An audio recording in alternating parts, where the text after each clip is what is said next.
Mesdames et messieurs, mes chers collègues, je voudrais tout d'abord vous prier d'accepter les excuses de Madame Françoise Laborde, qui ne pouvait présider en début de matinée et qui a demandé à son vice-président, votre serviteur, d'accueillir en son nom Madame Christine Guimonet, que je recherche qui est ma voisine, formidable. Vous voyez, elle cache son nom, mais... Madame Christine Guimonet, qui est secrétaire générale adjointe de l'Association des enseignants d'histoire et de géographie, j'ai lu dans ma note une vieille maison qui date de 1910, ce qui prouve que le sujet passionne les enseignants depuis longtemps. Vous avez connu la 3e, la 4e, la 5e République, votre association, pas vous-même. Vous-même, vous avez surtout enseigné, je crois, dans l'Académie de Nice, puis d'Amiens. Oui. Ce qui me fait que vous êtes extrêmement sympathique, parce que c'est là où j'ai débuté ma carrière administrative également.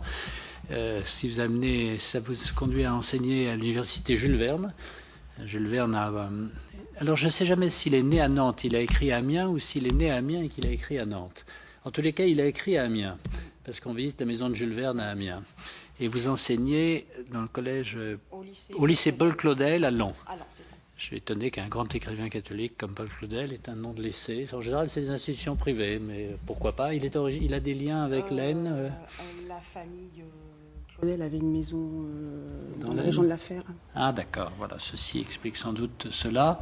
Mais vous n'êtes pas venu pour nous parler d'histoire littéraire et géographique et régionale, mais bien pour nous livrer votre sentiment nourri d'un travail que votre association a conduit et qui a pour objet d'évaluer les conditions dans lesquelles votre enseignement contribuait dans les faits, dans la réalité, ou se heurtait dans la réalité au comportement des élèves lorsqu'il s'agit d'enseigner et de faire comprendre la constitution d'un pays, l'histoire de ce pays qui est le nôtre, et l'histoire des valeurs qui nous rassemblent dans l'immense majorité des cas. Alors voilà la raison pour laquelle nous nous réjouissons de vous entendre ce matin.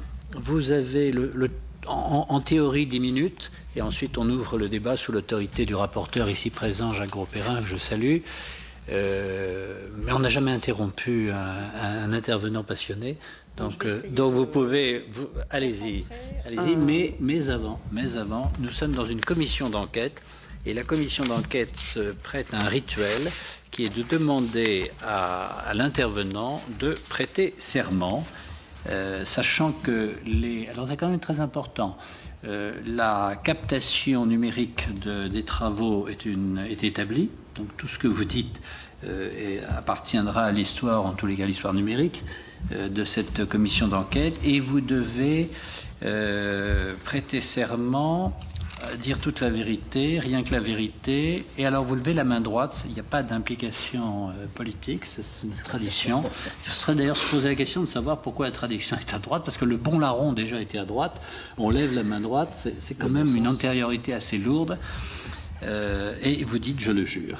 Je le jure. Voilà, donc vous pouvez parler. Et je me tais parce que si vous me donnez la parole, je ne lâche plus. Donc je vous remercie au nom de l'association de nous permettre d'évoquer devant vous un certain nombre de réflexions. Donc notre président Bruno Benoît est professeur à l'Institut d'études politiques de Lyon, et donc nous sommes plusieurs à nous répartir le travail. Et ce que je voudrais dire ici, vous avez parlé de vérité, c'est que je vais vous donner la température un petit peu de ce qui se passe sur le terrain, et un discours sans langue de bois, sans le filtre institutionnel, parce que je pense que c'est important que vous puissiez savoir ce qui se passe dans les classes. Et donc c'est la remontée de notre pratique quotidienne. Et notre métier, c'est avant tout beaucoup d'humilité, une remise en question permanente de ce que nous faisons, beaucoup d'auto-formation, et nous aimons beaucoup ce que nous faisons. Je pense que je ne trahis pas la position de mes collègues enseignants en disant ça. Nous aimons le contact avec les élèves, leur transmettre des connaissances, répondre à leurs questions, les emmener dans des musées, des institutions, y compris ici, où certains n'iraient jamais si nous ne les emmenions pas. La transmission de la culture, c'est très important. J'aime profondément ce métier et aujourd'hui, je vous dis que je suis un petit peu agacée parce que j'ai la sensation que tout le monde saurait ou imaginerait mieux que moi, mieux que nous, comment nous devons l'exercer. Alors rapidement, pour présenter notre vieille maison, donc nous sommes une association professionnelle disciplinaire qui réunit des professeurs qui enseignent à tous les niveaux du système éducatif, de l'université jusqu'au collège, donc en passant par les classes préparatoires, le lycée général, technologique, technique, le lycée professionnel, dans tous les types d'établissements, le centre-ville, les zones rurales, qu'on oublie beaucoup. Et j'ai beaucoup d'élèves qui viennent de zones rurales, les zones périurbaines, la banlieue, et des établissements qui sont classés REP, REP+, puisque maintenant, ce qui était éclair, puisque la notion de ZEP a disparu. Nous avons dans nos classes tous les types d'élèves, de celui de Victor Duruy jusqu'au collège le plus défavorisé. On met en œuvre tous les types de pratiques pédagogiques, y compris les plus innovantes, et on sait spontanément travailler avec d'autres collègues pour croiser les disciplines sans que ce soit forcément utile qu'on nous impose ça d'en haut. Donc, en fait, notre diversité professionnelle nous permet d'avoir quand même une bonne connaissance du terrain. Nous n'avons pas la prétention de représenter tous les professeurs d'histoire-géographie, mais nous sommes représentatifs d'une partie d'entre eux et de nombreux collègues qui ne sont pas adhérents s'inscrivent aux colloques et aux formations que nous organisons pour faire le lien avec les questions au programme et répondre aussi à la demande qui nous est faite, qui est souvent liée au soubresaut de l'actualité. Alors, il est évident que la vitalité d'une association comme la nôtre, c'est comme les autres associations, le syndicalisme, ça repose sur l'investissement de ses membres qui sont entièrement bénévoles, indépendants et sans la moindre décharge. Adhérer, c'est une démarche volontaire et y prendre des responsabilités, ça suppose de donner de son temps. Et en fait, on est dans une époque paradoxale parce qu'on a à la fois un détachement par rapport aux pouvoirs verticaux, une multiplication de mouvements d'opinion qui tentent de se structurer de manière horizontale. Et donc, il y a cette méfiance vis-à-vis de la verticalité, je reviendrai beaucoup là-dessus. Et aussi, on a une augmentation de l'individualisme, du repli professionnel, de la peur de s'engager, alors que nous avons plus que jamais besoin de cohésion et de solidarité.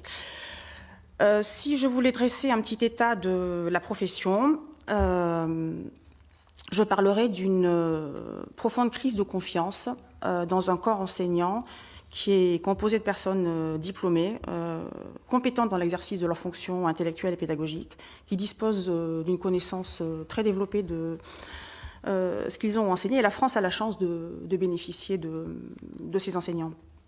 Donc des collègues qui sont très motivés, passionnés, qui lisent, qui ne comptent pas leurs heures. Donc notre travail, ça n'est pas, comme on l'entend souvent, 15 heures pour les agrégés ou 18 heures devant élèves.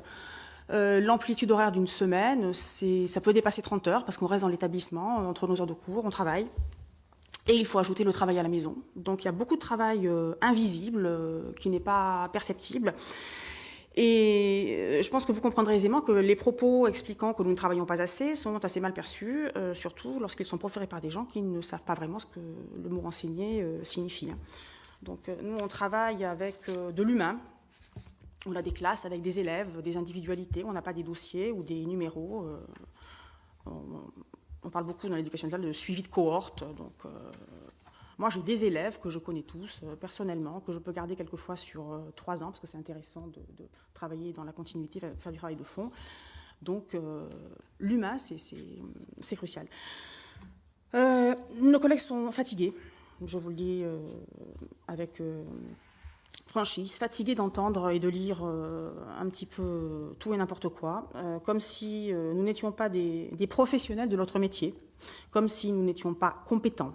Nous ne sommes pas des prestataires de services. Donc il faut toujours être attentif à toutes ces perceptions et à ce travail invisible dont je vous parlais. Certains collègues ont même la sensation qu'il y a une sorte de dépossession de nos savoirs professionnels, alors que par notre pratique quotidienne, nous sommes les premiers professionnels de l'éducation, ceux qu'on devrait écouter en priorité.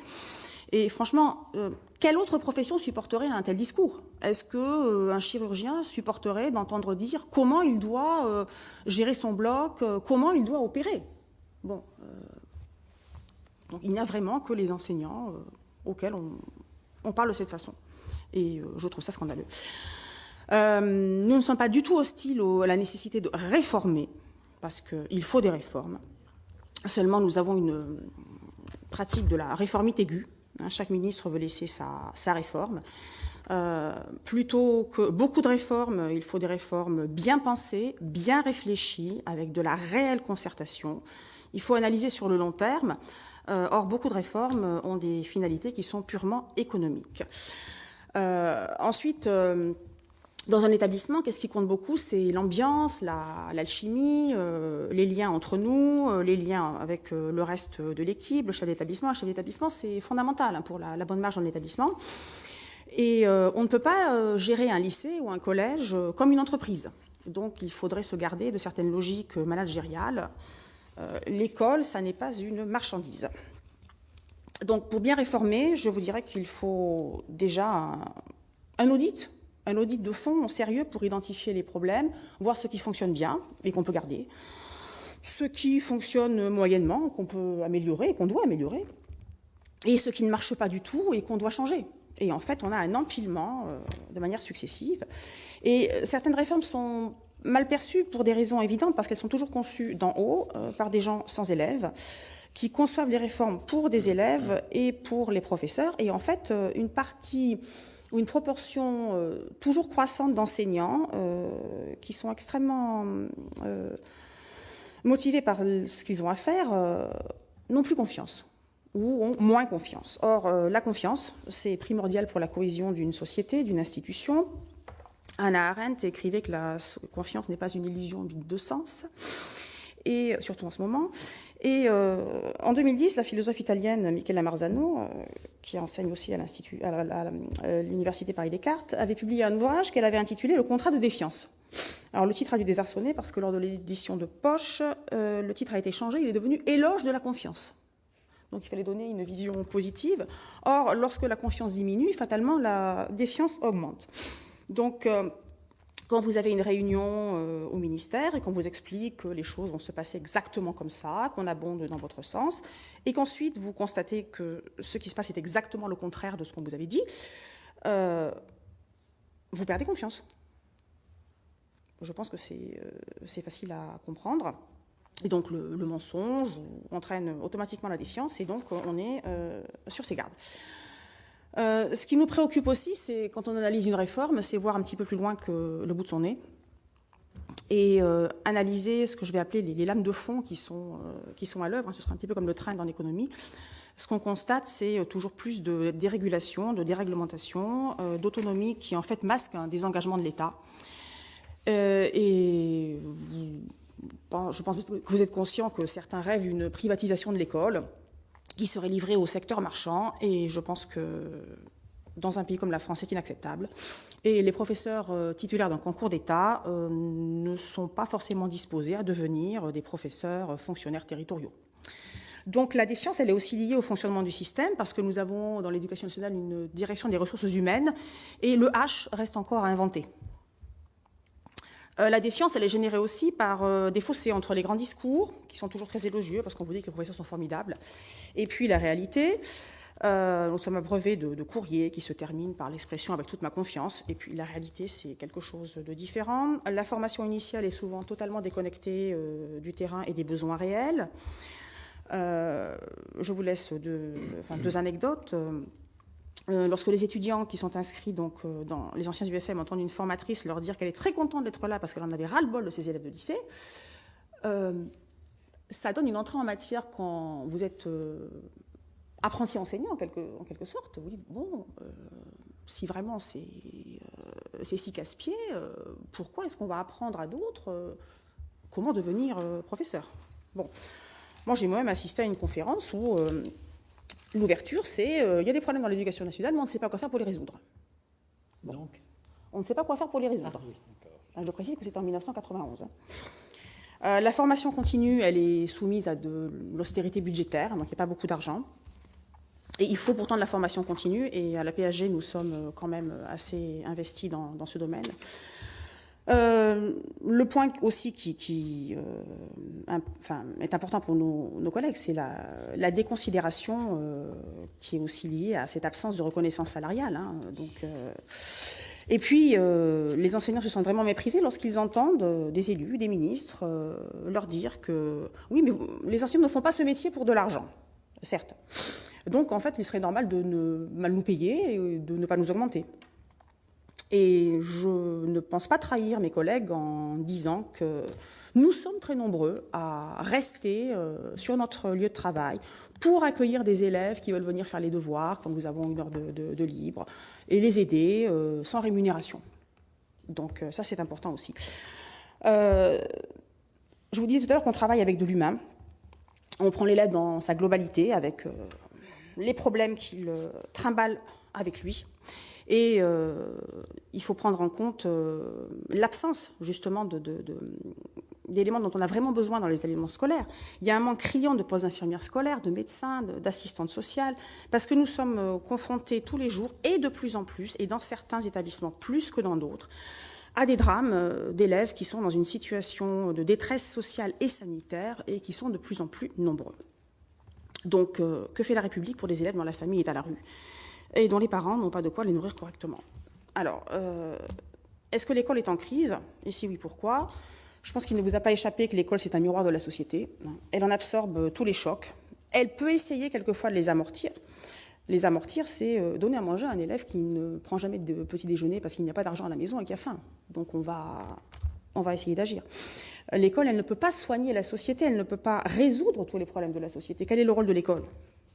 Instruire les élèves, leur donner accès à la connaissance. Il n'y a que la connaissance qui va les émanciper et les aider à forger un esprit critique. On s'émancipe par le savoir, pas par des compétences. Donc, pourquoi est-ce qu'on milite pour une école de l'intelligence, de toutes les intelligences? Il n'y a pas uniquement une intelligence intellectuelle. Une école de l'ouverture aux autres et au monde. Et nous refusons ce que nous allons appeler l'école au rabais, parce que c'est l'école au rabais qui génère les inégalités et les discriminations. Alors, je ne vous parlerai pas des enquêtes PISA et des préconisations de l'OCDE, parce que les enquêtes PISA comparent des systèmes, des mentalités, des fonctionnements scolaires qui ne sont pas comparables. On ne peut pas comparer le système français et le système de la Corée du Sud. On vous dit souvent que l'élève français est soumis à de fortes pressions. Aucun de nos élèves ne supporterait d'être dans un collège ou dans un lycée en Corée du Sud et que ses parents lui imposent de suivre des cours jusqu'à 22h ou 23h le soir. Bon, c'est impossible. Donc, toutes les réformes dont je vous parlais, elles ont une apparence de tentative d'amélioration du système, mais vous avez beaucoup de réformes à visée économique. Alors, l'école, c'est le lieu de toutes les attentes, d'énormes attentes qui sont souvent démesurées. On nous demande d'éduquer à tout et en même temps de faire de la personnalisation, du sur-mesure. Comment faire du sur-mesure en collège avec des classes de 29-30 élèves? Moi, puis-je faire du sur-mesure avec des élèves de seconde qui sont 35? Bon, c'est un peu compliqué. On se plaint de la performance des élèves français dans les tests internationaux, mais on ne cesse de diminuer les heures de français et de mathématiques. On multiplie les matières, on fractionne, et puis après on s'étonne de la perte de sens. On supprime les rasettes dans le premier degré, et on sait très bien que c'est là que l'essentiel se met en place, que les apprentissages se constituent, et qu'il faut très très tôt des petits groupes pour les élèves en difficulté, parce que c'est là que l'essentiel de l'action doit se faire. L'échec au collège, il est lié, dans la plupart des cas, à l'absence de maîtrise de la lecture, de l'écriture, du calcul par les élèves qui quittent le CM2. Donc, comment est-ce qu'on peut progresser quand on ne comprend pas ce qu'on lit? Comment comprendre ce qu'on lit lorsqu'on a appris à lire avec une méthode qui est absurde? Bon. Il faut que vous soyez conscient qu'on a des élèves qui peuvent arriver en terminale et qui ne savent pas rédiger un paragraphe sans faire de faute. Donc, et c'est en classe que certains élèves vont acquérir le bagage culturel que des familles ne peuvent pas forcément leur transmettre. Il y a quelques années, je travaillais dans un collège de Thiérache. Donc la Thiérache, c'est au nord-est du département de l'Aisne. Et le principal m'expliquait à l'époque que pour certains parents, avoir leurs enfants au collège, c'était déjà faire des études. Donc les perceptions ne sont pas du tout les mêmes en fonction des endroits. Alors évidemment, la réforme du collège, vous en avez beaucoup entendu parler, cette réforme qui est en préparation. Moi, je pense vraiment que plutôt que de supprimer les dispositifs particuliers qui ne sont pas élitistes, parce qu'il y a beaucoup de sections bilingues, euro, de classes de latin dans les endroits défavorisés, il faudrait les généraliser. Et si seulement 20% des collégiens font du latin, ça n'est pas parce qu'on les sélectionne, Les professeurs de lettres classiques vont faire la promotion du latin en 6e. Les professeurs de lycée vont voir les collégiens pour les convaincre de continuer le latin, parce qu'on en a vraiment besoin. L'étymologie, c'est ce qui vous permet de comprendre la racine des mots, de ne pas faire de faute d'orthographe. Et en fait, les classes de latin, elles n'ouvrent pas parce que les rectorats ne veulent pas pour des raisons qui sont strictement budgétaires. Ce n'est pas du tout pour des questions d'élitisme. Et je pense qu'il peut y avoir, sous couvert de bonnes intentions, un mépris effarant des classes populaires et de leurs attentes scolaires, en imaginant savoir à leur place ce qui serait bon pour leurs enfants. Mais les parents de milieux populaires, qu'est-ce qu'ils veulent ? Parce qu'ils sont encore assez nombreux en France. Ils veulent que leurs enfants étudient dans de bonnes conditions, qu'ils soient dans des bonnes classes, qu'ils réussissent, parce qu'ils ont compris que l'instruction, c'est la seule chance d'émancipation sociale qui est offerte par la République. D'autant plus qu'on est dans un contexte de crise économique importante. Et nos élèves ont des angoisses dont on discute. Ils ont peur. Ils ont peur de ne pas s'insérer dans la société, de ne pas trouver de travail, de ne pas réussir leurs études supérieures. Quel est le rapport aux valeurs républicaines lorsque vous avez des élèves qui vous expliquent, entre deux portes, que là c'est un peu compliqué parce que leurs parents ont du mal à boucler les fins de mois. Bon, donc il faut penser à ça aussi. Et moi, je préfère parler, non pas des élèves qui ne travaillent pas, parce que nous en avons un certain nombre et qui contribuent à des blocages de système, mais de tous les élèves dont on parle très peu, ceux qui ont des difficultés, mais qui sont motivés, qui veulent réussir et qui, lorsqu'ils sont aidés, poussés, sont capables de réaliser des choses formidables. C'est surtout à cela que je pense. Donc, on entend surtout sur l'école une accumulation de clichés. Qu'est-ce qu'on fait avec nos élèves ? Quel travail ? Exigence, réflexion, progressivité dans les apprentissages. Se tromper pour pouvoir avancer, c'est fondamental. Se tromper, ça ne veut pas dire ne pas apprendre. Non, on apprend de ses erreurs. Culture, lecture, bienveillance, accompagnement. L'école française, elle n'est pas malveillante, mais les enseignants ne sont pas malveillants. Utiliser les mots justes, un langage clair, parce que savoir s'exprimer correctement à l'oral, à l'écrit, c'est fondamental. Savoir travailler seul, être autonome et aussi travailler dans un groupe. Donc l'interdisciplinarité, je vous en ai parlé, elle est permanente. On en fait des ouvertures constantes. Donc moi, je ne m'ennuie jamais avec mes élèves. Je pense que mes collègues non plus. Peut-être que certains élèves s'ennuient dans certains cours. J'essaie de les mettre le matin, et je ne suis pas la seule, dans un état d'esprit différent. Qu'est-ce que je vais pouvoir apprendre aujourd'hui que je ne connais pas ? C'est ça qui est important. Par contre, on doit parfois déployer des trésors d'imagination et d'ingéniosité pour rendre captivants des chapitres qui sont parfaitement ennuyeux. Alors, les attentes en histoire-géographie, là aussi, elles sont démesurées. Démesurées parce qu'on attend beaucoup de nous. Nous sommes ceux qui faisons le lien avec l'actualité. Le professeur d'histoire-géographie, c'est celui qui aide au repérage dans l'espace et dans le temps. Donc chaque semaine, j'essaie de maintenir un petit moment, pas forcément fixe, où les élèves peuvent poser des questions. Alors j'essaie de m'y tenir, mais ça prend beaucoup de temps. Si j'y consacre trop de temps, on me reprochera d'être en retard sur le programme, et le programme, c'est notre corset. Donc il faut aussi savoir oser en sortir. C'est pour ça qu'il nous faut des programmes souples et beaucoup de liberté dans la mise en œuvre. Ne pas poser de questions, ne pas y répondre, c'est la négation du métier d'historien-géographe. Et l'intérêt, en fait, réside tout autant dans le fait de donner les bonnes réponses que de poser les bonnes questions. Or, toute question posée par un élève qui ne sait pas, qui veut un éclaircissement, une précision, c'est une bonne question. Donc, le cours, c'est du travail écrit, mais c'est aussi beaucoup du travail oral qui ne se voit pas. Donc là aussi, c'est ce qui est invisible. Et en fait, qu'est-ce qu'on nous demande ? De travailler sur des programmes, faire acquérir des connaissances, des méthodes, former des citoyens, éduquer à l'esprit de défense, travailler sur la presse, l'esprit critique, l'histoire des arts, donc c'est beaucoup. Beaucoup de choses. Et en même temps, on est dans une société où les programmes télévisés regorgent d'émissions racoleuses et parfaitement débiles. La société ne parle que de consommation et d'achat, alors que l'instruction, l'école, ce ne sont pas des objets de consommation, ça ne s'achète pas et ça ne se vend pas. Et le temps scolaire, ça n'est pas le temps politique, ça n'est pas le temps médiatique. Pour instruire, pour construire solidement, il faut du temps.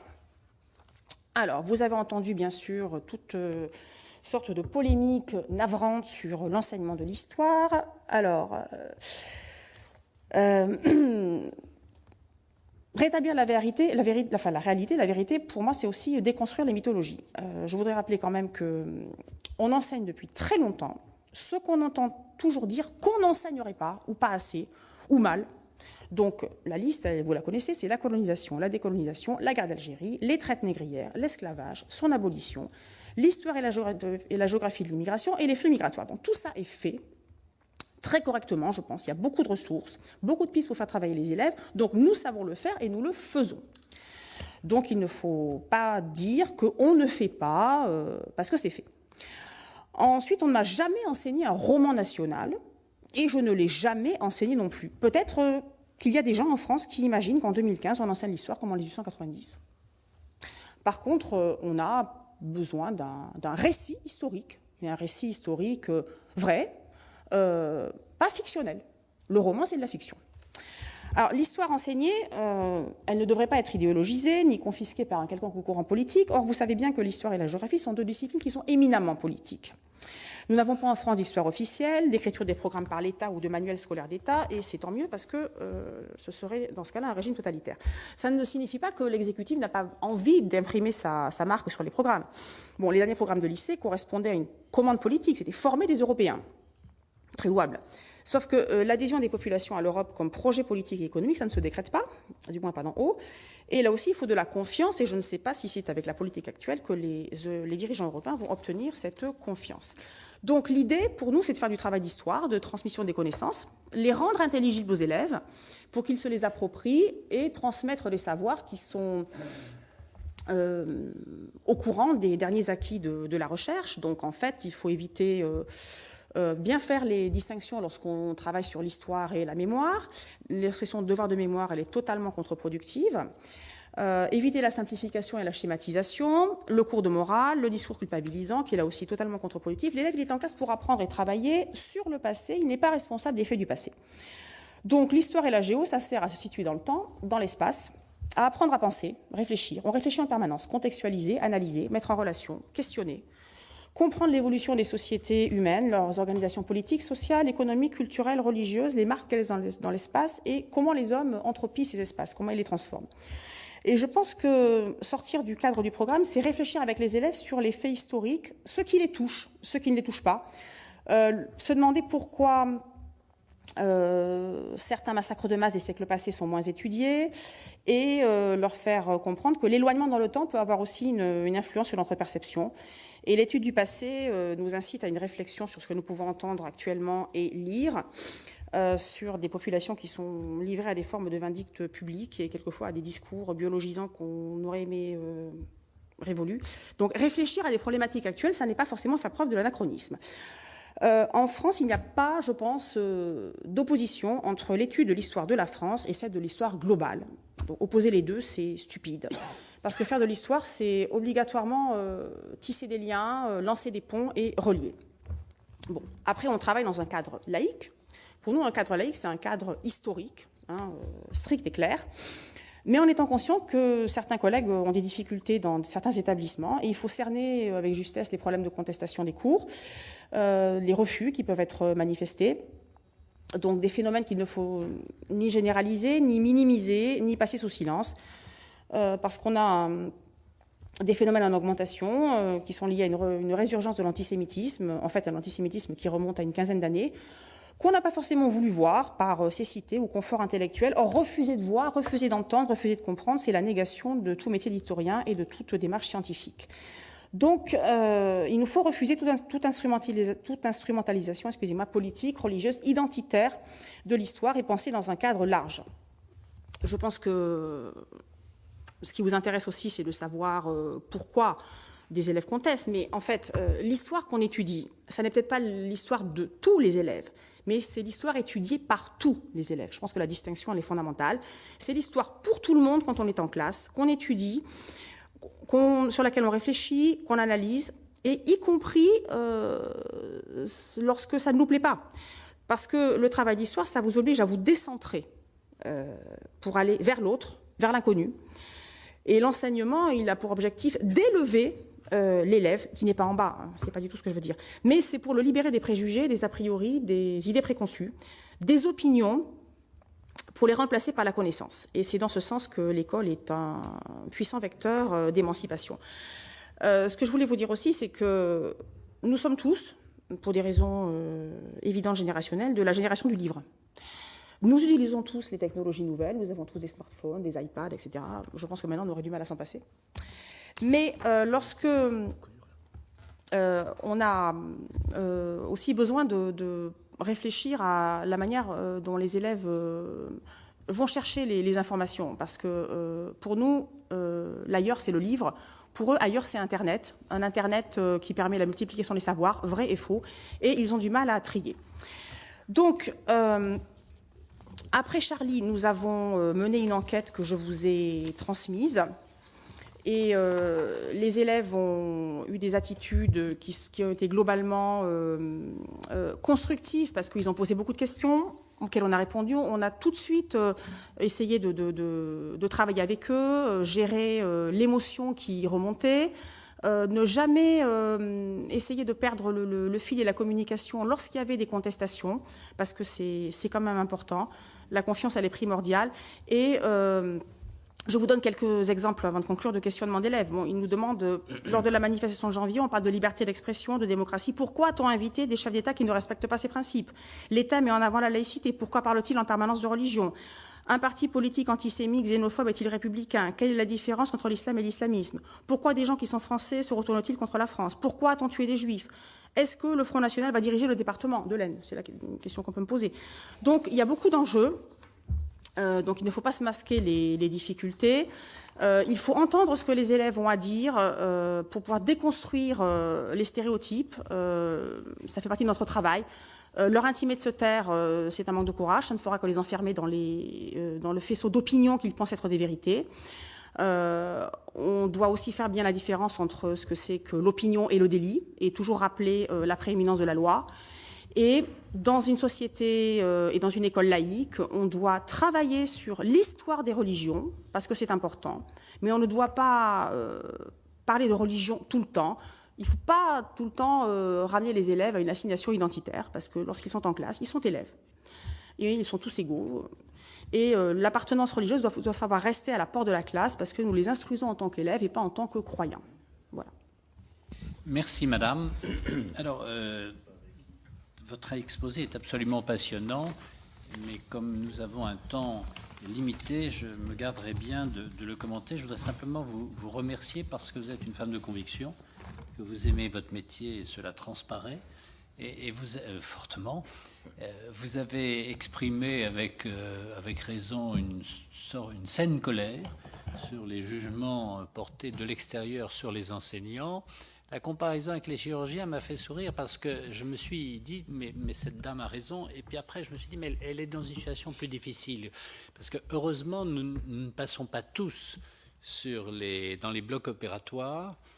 En revanche, nous avons tous été à l'école en général et souvent, on a des enfants qui y sont. Ce qui donne évidemment une familiarité plus grande. Mais je vous rassure, toutes les professions libérales vous diront aujourd'hui, qu'elles soient médicales ou judiciaires, que les clients, leurs clients, eux ont des clients, ils n'ont pas d'élèves, grâce à Internet, en savent plus que les médecins ou que les avocats et viennent rechercher chez le médecin, chez l'avocat, la confirmation de ce qu'ils ont vu à l'extérieur. Donc on a tous ce problème de réadaptation et de fausse culture. Je voudrais retenir une phrase qui m'a beaucoup plu parce qu'elle est un petit peu au cœur de notre problème. L'histoire, vous parliez de l'histoire, nous présentons l'histoire étudiée par tous les élèves et non pas l'histoire de tous les élèves. Et c'est extrêmement important parce que j'ai été président d'une région, la Lorraine. Personne ne connaît l'histoire lorraine, tout le monde connaît l'histoire de France. Et je n'ai jamais imposé que l'on connaisse en Lorraine l'histoire lorraine. J'ai poussé les actions culturelles pour que ceux qui ont la passion de la culture régionale puissent s'exprimer. On n'a jamais imposé, sous prétexte que les gens étaient à Metz, à Nancy, une histoire mosellane, une histoire nancéenne. C'est l'histoire étudiée par tous les élèves de France. Voilà. Est-ce que c'est l'histoire de France? Non, c'est l'histoire étudiée par tous, et c'est en effet très important. Puis peut-être une dernière phrase très actuelle. Pour nous, ailleurs, c'est le livre, ailleurs, c'est l'Internet. Quand on maîtrise bien les livres, Internet est formidable. Quand on ne maîtrise pas les livres, Internet est destructeur. Et je me tais pour céder la parole au rapporteur, Jacques Grosperrin. Merci, Président. Tout à fait. Moi, j'aimerais prolonger vos propos Et puis peut-être vous dire aussi, Madame, vous remercier de votre présence, mais aussi vous dire, avant de laisser la parole à Guy-Dominique Canel et Michel Savin, vous dire que vous avez dit que vous ne parleriez pas la langue de bois. Mais dans ce que vous avez exprimé tout à l'heure, à savoir la colonisation, les traites négrières, les flux migratoires, etc., c'est vrai que c'était enseigné. C'est vrai que c'est enseigné, sauf que dans les nouveaux programmes, il y a un sentiment, il y a une écriture qui les rend obligatoires, cette fois-ci, et il y a d'autres écritures qui sont au choix de l'enseignant. Et au choix de l'enseignant, ça perturbe, en tout cas, les législateurs que nous sommes, et c'est important que nous puissions à un moment donné donner notre avis sur les programmes et sur d'autres choses. Et je crois savoir, et en tout cas je le ressens, que ce n'est pas un bon signe donné à notre République française, une et indivisible, de dire qu'à un moment donné, il y a des points du programme qui sont obligatoires, puis il y a des points du programme qui sont laissés à l'initiative de l'enseignant, dont le christianisme médiéval, dont d'autres choses sur lesquelles les polémiques, je n'en reviendrai pas. Je voudrais simplement vous poser trois questions, mais la première, c'est, on a beaucoup entendu dans les auditions d'enseignants, de chefs d'établissement, parfois de conseillers pédagogiques, qui nous disaient que certains types d'enseignement étaient contestés, tels que l'histoire. Est-ce que vous avez eu des retours vis-à-vis de cela, avec des comportements au quotidien qui pouvaient se traduire par des manifestations très précises? La deuxième question, je vais poser trois questions. La deuxième question, on sait aussi que les heures qui étaient dédiées à ce qu'on appelle le CJS permettaient souvent de finir le programme. C'est un peu dans ce sens-là, pour terminer le programme. Ne pensez-vous pas que ce sera le cas pour le futur enseignement moral et civique, qui sera généralisé à la rentrée prochaine? Et enfin, quelles mesures plus concrètes pensez-vous, pas simplement en loi, mais souhaitables, qu'on pourrait mettre peut-être dans les programmes ou dans la manière d'être pour surtout assurer ce qu'on appelle la transmission des valeurs de la République? Donc, 1, contestation, 2, la nouvelle enseignement civique, etc. Et 3, les mesures louables pour les valeurs de la République. Alors, les contestations, elles existent. Elles ne touchent pas uniquement nos disciplines, l'histoire et la géographie. Ça peut aussi concerner des collègues qui enseignent les sciences de la vie et de la terre, la littérature. Alors, ça existe. Et c'est ce que je vous disais tout à l'heure. Il ne faut pas généraliser et minimiser non plus. Lorsqu'on a fait l'enquête que je vous ai transmise là, pour avoir des remontées du terrain sur tout ce qui s'était passé dans les classes après les événements du mois de janvier, un collègue nous dit il y a eu un problème avec une classe dans laquelle deux élèves, c'est 2 élèves sur une trentaine, hein, ont été particulièrement virulents. L'un a dit que sa liberté d'expression était de dire que le génocide arménien n'avait pas existé. Un autre qu'on n'a pas le droit d'insulter le prophète. Et tous deux que Charlie, ils l'ont bien cherché. Dans une autre classe, propos troublants. Pourquoi je devrais rendre hommage à des personnes qui sont mortes alors que pour ma famille ou quelqu'un de normal, rien n'est fait? Réaction sur 2 poids 2 mesures avec la communauté juive et catholique et les musulmans.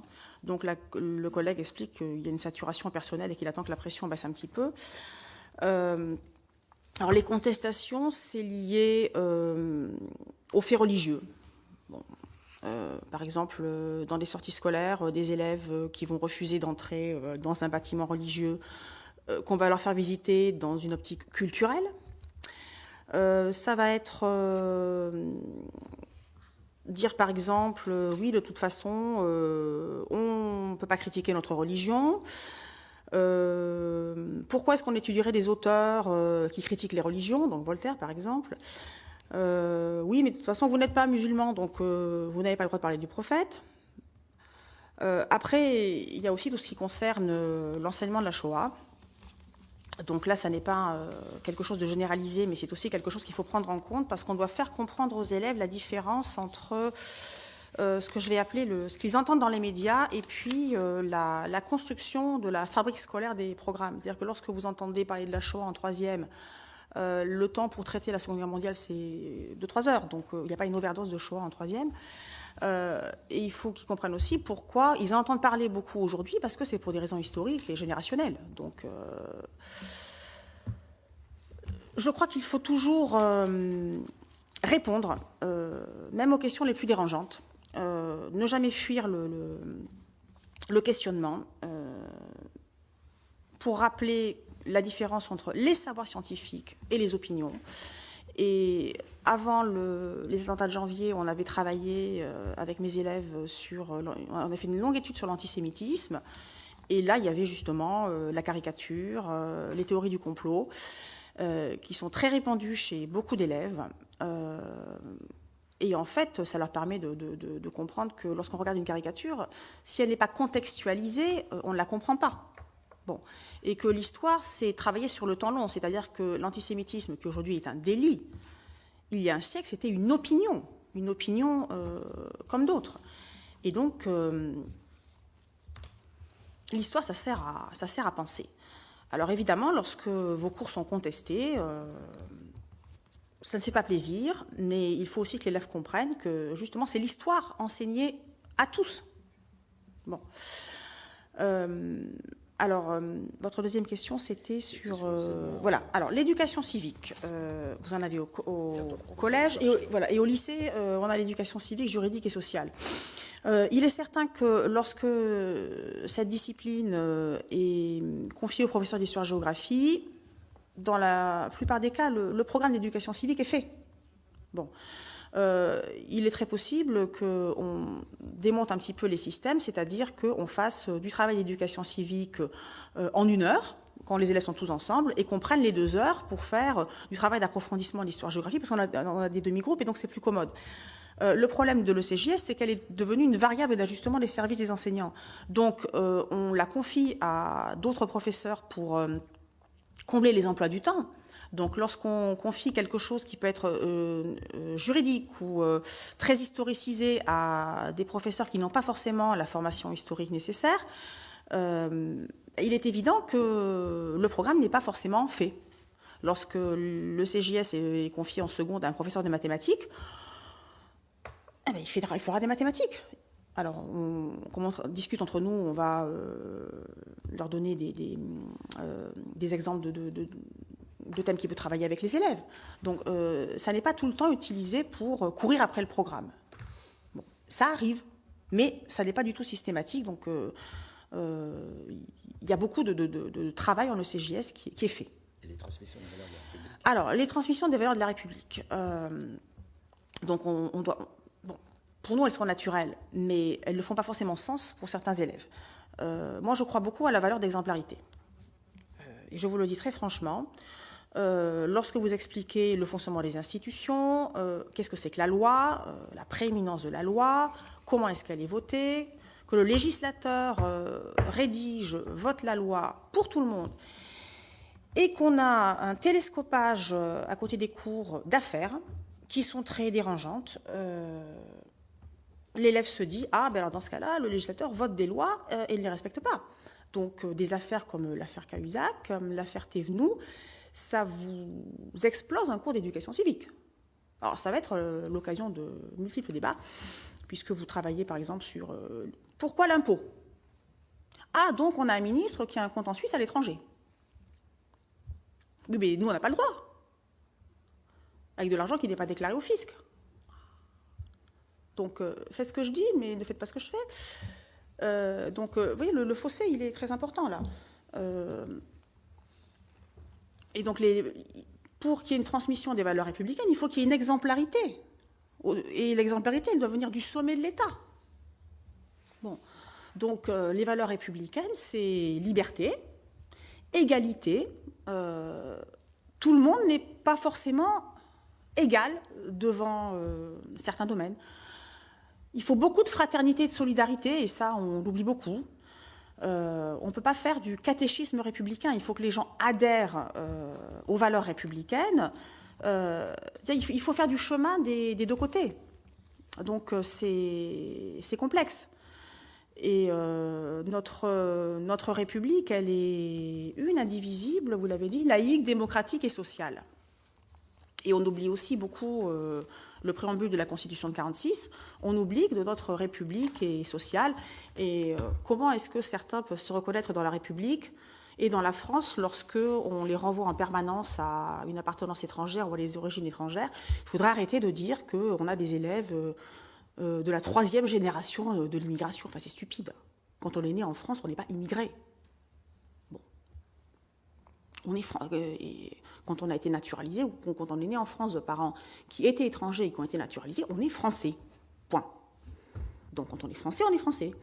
Et donc on ne doit pas dire, oui, alors lui, il vient toujours de l'étranger, mais qu'est-ce que ça veut dire ça? Comment les gens peuvent se sentir français si on leur fait toujours sentir qu'ils viennent de l'étranger? Après, comment faire France et faire République lorsque une partie des élites sont toujours en train de critiquer notre pays et on a un dénigrement permanent de ce que c'est que la France, puisque tout serait mieux ailleurs. Comment voulez-vous que des gens puissent avoir envie de se sentir français si on leur explique que non, la France, c'est nul et que tout est mieux ailleurs? Merci. Merci, madame. Qui souhaite intervenir? La France, elle est pleine de potentialités, donc c'est surtout ça qu'il faut voir. Il faut identifier les problèmes, faire tout ce qu'on peut pour les résoudre et prendre à bras-le-corps toutes les forces vives et intelligentes qui font que la France a la capacité, je pense, de se projeter dans l'avenir. Et il faut donner à nos enfants, à tous ces petits, ces ados, ces jeunes adultes que nous avons en classe, un espoir pour l'avenir. Parce que la République, elle est vivante, donc il faut la faire vivre, ce n'est pas des mots creux. Merci, Monsieur le Président. Excusez-moi, madame, je n'ai pas pu entendre la totalité de votre exposé, mais une question, alors peut-être que vous avez abordé en préliminaire. Quelle est la place aujourd'hui des parents, aussi bien dans le suivi quotidien que vous avez avec les élèves, notamment peut-être ceux qui sont plus en difficulté?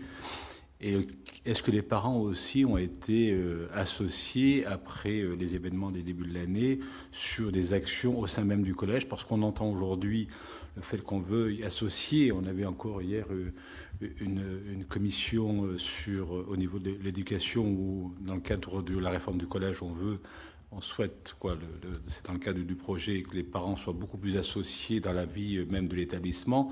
Est-ce que dans ces périodes-là, les parents ont été associés? Quel a été leur comportement vis-à-vis de l'éducation nationale? Voilà, donc je voulais voir un petit peu si vous avez des choses à apporter de nous. Parents, en fait, dans les parents, vous avez les délégués de parents d'élèves qu'on va voir au conseil d'administration, qu'on verra au conseil de classe. Lorsque on les interroge et qu'on leur demande s'il y a des remontées et des questions, la plupart du temps, ils disent non, non, aucune question, on ne nous a pas contactés. Nous voyons les parents en début d'année pour les élèves de seconde, pour le lycée, pour leur présenter un petit peu la manière dont les choses fonctionnent, pour qu'il n'y ait pas trop de rupture entre la troisième et la seconde. Nous avons des réunions de parents d'élèves à la fin du premier trimestre, on en a une aussi pour les premières. Et en fait, on a les parents qu'on voit et puis il y a surtout des parents qu'on ne voit pas. Bon, les parents qu'on ne voit pas, soit parce qu'ils ne peuvent pas venir, soit parce qu'ils peuvent avoir du mal avec l'école. C'est-à-dire qu'ils vont parfois projeter sur la scolarité de leur enfant leur souvenir avec un mauvais rapport à l'école. Donc l'école, elle n'est pas forcément aussi malveillante que ce qu'on entend partout. Jamais on ne va refuser de discuter avec des parents. On leur explique que s'il y a un souci, il faut nous contacter. Quand on essaie de les contacter par l'intermédiaire du carnet de correspondance ou lorsqu'on fait téléphoner, il y a des parents qui ne répondent pas. Donc on a toutes les situations. Lorsque on a beaucoup d'absentéisme, c'est très difficile d'avoir des contacts avec les parents parce qu'il y a des parents qui n'arrivent pas à envoyer leurs enfants au lycée quand on a des problèmes de phobie scolaire ou de difficultés. Il y a des élèves, par exemple, moi je n'ai pas vu depuis le mois de janvier. Donc c'est compliqué. Alors c'est sûr qu'il faut les associer, mais il faut qu'il y ait un pas mutuel fait vers l'un et l'autre pour éviter trop d'intrusion dans le cadre de nos cours. Par exemple, oui, non, mais pourquoi est-ce que vous faites ci, pourquoi est-ce que vous faites ça? Et il faut un rapport de confiance. C'est ça qui est très important, il faut un rapport de confiance. Et Donc, dans les collèges, je ne sais pas comment ça s'est passé, mais bon, au lycée, on n'a pas forcément associé les parents, mais il y a aussi eu des démarches des élèves, c'est-à-dire que les élèves sont spontanément allés voir le proviseur pour leur demander l'autorisation de mettre des affichettes avant même la minute de silence. Donc, on a beaucoup travaillé. Je leur ai laissé donc on a parlé. Je leur ai laissé un espace d'expression parce que je pense que c'est important. Les élèves qui ne disent pas, ça ne veut dire qu'ils ne pensent pas et qu'ils ne réfléchissent pas. Certains n'ont pas forcément envie de parler devant tout le monde. Donc il y en a qui m'ont fait des dessins, il y en a qui ont fait des caricatures, on les a mises au mur. Il y a une élève de terminale qui m'a fait ça. Donc, elle a fait un poème avec un point levé. Donc elle a de fortes convictions. Elle commence en disant « Tu exploites le royaume de nos peurs pour en devenir le dictateur. N'oublie pas, l'espoir émerge du noir et la douleur n'est pas une victoire. Les hommes se déchirent, chacun se pense le plus malin, mais il est difficile de réfléchir quand on n'a lu qu'un bouquin. Tu penses construire un paradis, tu implantes l'enfer à coups de calage, de charia, de barres de fer, etc. etc. » Donc, il y a une réflexion. Il y a une réflexion et on travaille beaucoup. Certains ont fait enfin, c'est pas une rédaction, mais ils ont essayé de mettre par écrit leur ressenti. Parce qu'il y a eu beaucoup d'émotions, ils ont posé beaucoup de questions.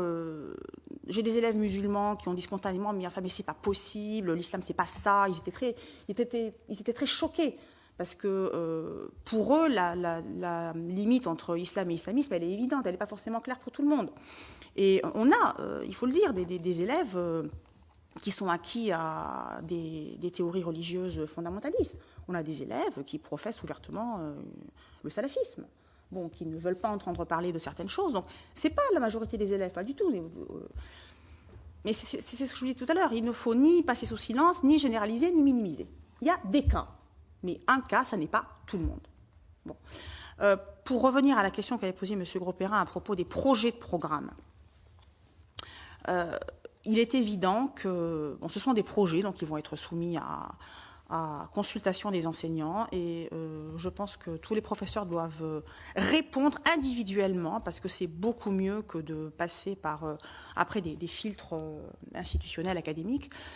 Parce que les synthèses, une synthèse c'est une synthèse, ça ne va pas dire ce que chacun a comme ressenti vis-à-vis des programmes. Il nous faut des programmes qui soient réalistes, qui ne soient pas trop lourds, qui nous permettent, qui ne soient pas des carcans, qui nous permettent d'en sortir, dans lesquels on puisse travailler de manière intelligente. Et il faut éviter, je pense, ce que je vais appeler les prescriptions pédagogiques normatives. Bon, je pense qu'on est assez grand quand on est enseignant, quand on fait de l'histoire, pour sortir des attitudes infantilisantes et savoir comment faire travailler nos élèves, qu'est-ce qui convient à une classe, parce que toute classe a une alchimie particulière. Ce qui va marcher avec un groupe, ça ne marchera pas avec un autre. Bon. Et quelque chose qui en classe va être un peu laborieux, si on travaille autrement, dans une sortie scolaire, par exemple, il y a des élèves qu'on va découvrir, parce qu'ils vont être dans un autre cadre, ils vont poser des questions très pertinentes alors que de temps en temps, ils sont muets. Donc, il faut qu'on ait beaucoup de liberté pour faire des choses intéressantes. Et on est tous inventifs et créatifs. Alors, justement, l'écriture provisoire de ces programmes, il y a beaucoup de maladresse. C'est évident, il y a beaucoup de maladresse, d'explications. Lorsqu'on dit au choix de l'enseignant, est-ce que c'est facultatif, est-ce que c'est optionnel? Donc, il y a des gens pour lesquels ce n'est pas clair. Ce n'est pas clair du tout. Pour des professionnels de l'histoire, lorsque vous avez un intitulé, un titre, c'est Église, Société et Pouvoir, bon, on vous dit oui, mais pour parler du pouvoir royal au Moyen-Âge, on va forcément faire référence au christianisme. Mais pour des gens qui n'ont aucune connaissance de la fabrique scolaire des programmes, c'est pas évident du tout. C'est pas évident du tout. Bon. Donc, lorsqu'on a des questions, on ne passe pas un trimestre sur une question, vous en doutez bien. Donc, c'est important qu'on puisse parler de tout. L'islam a toujours été enseigné, en 5e. Hein. En 6e, on enseigne la naissance du christianisme. Bon, mais c'est aussi important qu'on puisse travailler sur le christianisme au Moyen-Âge, enfin, les sociétés chrétiennes médiévales, parce qu'aujourd'hui, on est étouffé par l'histoire contemporaine. Moi, j'ai une formation d'antiquiste, et après, j'ai fait beaucoup d'histoire contemporaine. C'est passionnant, l'histoire contemporaine. Mais on oublie trop, et je comprends mes collègues médiévistes, hein, on oublie trop à quel point l'histoire ancienne et l'histoire médiévale sont intellectuellement formatrices. Parce que c'est là que se mettent en place tous les soubassements, les fondations, tous les cadres. Bon. pour l'histoire des villes. Il y a énormément de choses qui se mettent en place au Moyen-Âge, dont nous sommes les héritiers. Donc, travailler sur l'histoire, c'est voir quels sont les héritages des évolutions. Travailler sur le temps court, travailler sur le temps moyen, travailler sur le temps long. Donc, il faut du temps. Donc, peut-être qu'il faudrait des programmes qui soient plus souples, où il y ait moins de questions.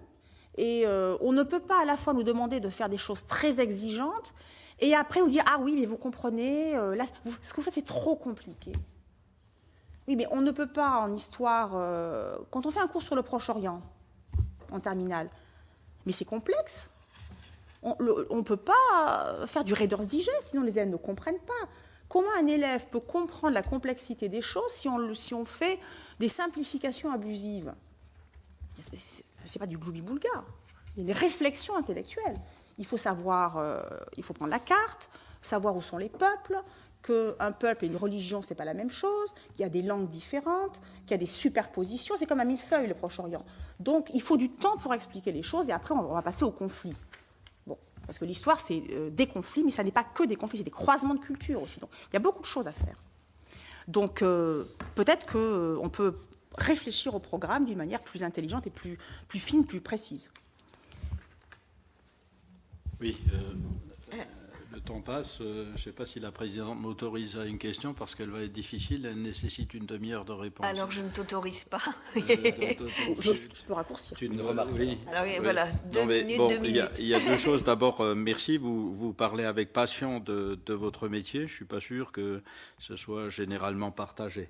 Mais en tous les cas, vous le vivez ainsi. Je voudrais vous dire que il y a deux choses qui m'étonnent un peu dans ce que vous dites, c'est-à-dire que en termes d'enseignement, vous dites qu'il faut que ce soit plus instinctif de la part de l'enseignant, plus intuitif de la part de l'enseignant. C'est une première chose.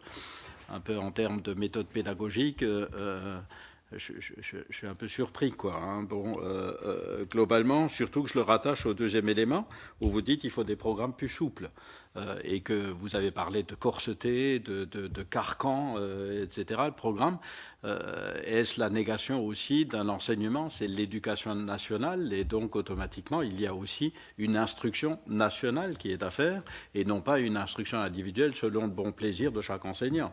Et donc là, je m'interroge un peu sur jusqu'où laisser cette souplesse ou pas, parce que bon, il y a aussi des évaluations in fine, je présume, et ces évaluations doivent bien porter sur quelque chose. Donc, soit on fait un programme allégé en disant à l'enseignant fais ce que tu veux sur 30-40% de ton temps d'enseignement, ou alors, je ne sais pas. Bon, quelle est votre vision là-dessus? C'est pas du tout ce que j'ai dit ou ce que j'ai voulu dire. Non. Lorsqu'on dit des programmes souples, c'est-à-dire qu'on a une question et il nous faut de la liberté dans la mise en œuvre. Vous comprenez? Donc, dans le programme, vous avez les questions et après, vous avez des consignes de mise en œuvre. Bon, donc, lorsqu'on parle de la Première Guerre mondiale, par exemple, et puis de la Seconde, on est passé de ce qu'on appelait autrefois l'histoire bataille à une histoire qui est beaucoup plus culturelle. Donc il nous faut... je ne pense pas que ce soit forcément une bonne idée de nous dire vous devez enseigner l'histoire de la Première Guerre mondiale comme ça, et pas comme ça. Bon. Les élèves doivent apprendre les mêmes choses sur l'ensemble du territoire. Ça, on est dans une éducation nationale. Dans les programmes, on a toujours, au lycée, en seconde surtout, on a une question obligatoire, puis après on a deux questions au choix. Par exemple, pour le Moyen-Âge, on a le choix entre société et culture urbaine et société et culture rurale. Bon, et la question obligatoire, c'est l'Occident chrétien médiéval en Europe de l'Ouest. Bon, mais quand on a des questions facultatives, enfin au choix, c'est pas facultatif, c'est au choix. On choisit ou l'un ou l'autre. Mais on peut toujours parler des deux en faisant des croisements. Bon, donc la liberté pédagogique, pour moi, c'est la liberté de la mise en œuvre. Ça n'est pas faire ce qu'on veut. C'est pas du tout comme ça qu'il faut l'entendre. Voilà. Voilà, c'est-à-dire on a le thème de travail et on décide comment on va faire travailler les élèves sur telle ou telle question. Quand il y a une question sur l'immigration, l'année dernière, je suis partie de l'histoire locale. Notre base de travail, ça a été l'immigration en Picardie. Bon. Et les élèves ont été très étonnés de découvrir que pendant de nombreuses décennies, la première catégorie d'étrangers numériquement en France, c'était les Belges. Ce qu'ils ignoraient complètement. C'était les Belges. Et après, on a fait des élargissements pour passer à un cadre plus large. Bon. Et donc cette année, on est allé travailler aussi à la Cité de l'immigration. Donc la liberté, c'est comment est-ce qu'on va mettre en œuvre les choses sans qu'on vous reproche d'utiliser telle ou telle pratique plutôt que telle autre. C'est surtout à ça que je faisais référence. Des programmes souples, c'est nous permettre de passer un petit peu de temps aussi sur l'actualité quand c'est nécessaire. Parce que les élèves ont beaucoup de questions et on doit répondre à leurs questions. Et si je leur dis, non mais écoutez, là, on a le programme à faire, j'ai pas le temps. Je ne fais pas mon métier correctement. Donc il faut, en terminale, on a le bac. Donc on a les questions en histoire et en géographie, on a les épreuves du baccalauréat, donc il faut tout mener de front. Tout mener de front, traiter le programme, finaliser les savoir-faire, les méthodes pour la dissertation et répondre aux questions qui les intéressent. Et pour arriver à glisser l'actualité quand on n'a pas de marge de questionnement, on peut terminer une question en conclusion en faisant une actualisation. Donc, par exemple, pour le thème qu'on a fini là sur l'Afrique, j'ai fait en conclusion quelle est l'évolution des rapports entre la France et l'Afrique. Parce qu'il y avait beaucoup de choses actuelles. Ça permettait de fermer la boucle, si vous préférez. Donc, la souplesse des programmes, ça ne veut pas dire chacun fait ce qu'il veut en matière de choix des questions. C'est pas du tout comme ça qu'il faut l'entendre, parce que tous les enfants, tous les élèves doivent avoir les mêmes connaissances, et c'est important. Bon, tenir compte de l'histoire locale, des spécificités, d'accord. Mais il y a l'histoire apprise par tous les élèves. Il ne faut pas du tout qu'il y ait d'ambiguïté là-dessus. Je vous remercie, madame. Et voilà, cette conclusion sera le mot de la fin de cette audition. Merci beaucoup.